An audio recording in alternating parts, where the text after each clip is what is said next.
ल दर्शक पनि अब यो हाम्रो औजारहरू लेख्ने अब यो औजारहरू टिप्ने काम सुरु भयो हाम्रो बहिनीहरू डोको पनि लानुपर्छ यो पनि लाने हो हाम्रो भोपालजीले बेलचा ल्याउँदैछ ल ल लानुहोस् 2-3वटा लाँदा पनि हुन्छ अनि डोको लाँदा पनि भयो डोको पनि लानुहोस् है डोको छ भित्र हाम्रो स्टोरमा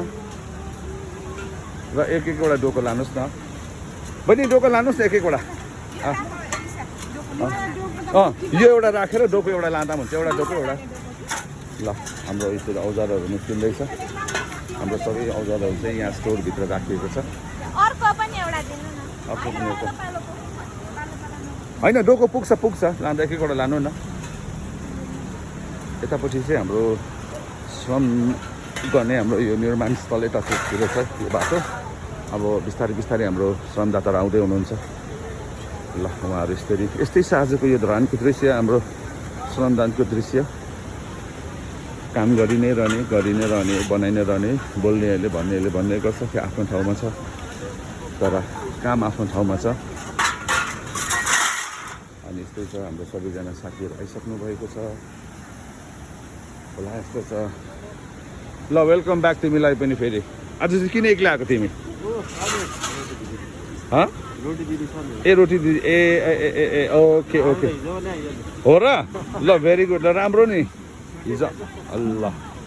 त्यसो त दर्शक मुनियाहरू सबै फुल बिरुवाहरू यसरी यहाँ राखिएको छ यो चाहिँ पछि रोप्नको लागि हो धेरै बिरुवाहरू भेला भएको त्यसरी कहाँ फालेको त नि ल अब यहाँदेखि टिप्दै लाने हो दर्शक पनि हाम्रो औजारहरू यसरी खै गैँती पनि छ नि त्यहाँ भोपाल गैँती पनि छ क्या गैँती निकाल्नुपर्छ त्यो पनि त्यस्तै छ दर्शक पनि हाम्रो स्टोर छ अब गैँती निकाल्ने काम यतापट्टि सिमेन्टहरू राखेको छ बेलचा पनि लाँदा भयो डोको लाँदा पनि भयो गैँती पनि एक-एकवटा सबैजनाले डोको पनि लानुहोस् न डोको पनि लानुपर्छ हजुर एउटा एक-एकवटा डोको बोक्दा भइगयो ल है ल है ल हुन्छ एक-एकवटा बोकेर जाँदा हुन्छ एक-एकवटा बोकेर लाँदा भइगयो त अरू पनि ल्याउँछन् ल लाग्नु भयो श्रमस्थलतिर गयौँ ल हाम्रो दुईजना वरिष्ठ हाम्रो नोबिता र खै थाहा छैन त्यो चाहिँ मलाई थाहा भएन तिमीले खायो होला नि हिजो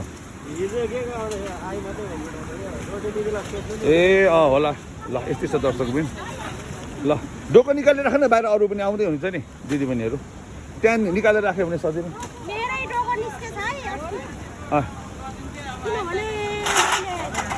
ल दर्शक पनि अब हामी काममा लाग्यौँ है अर्को भिडियोमा भेटौँला थ्याङ्क यू सो मच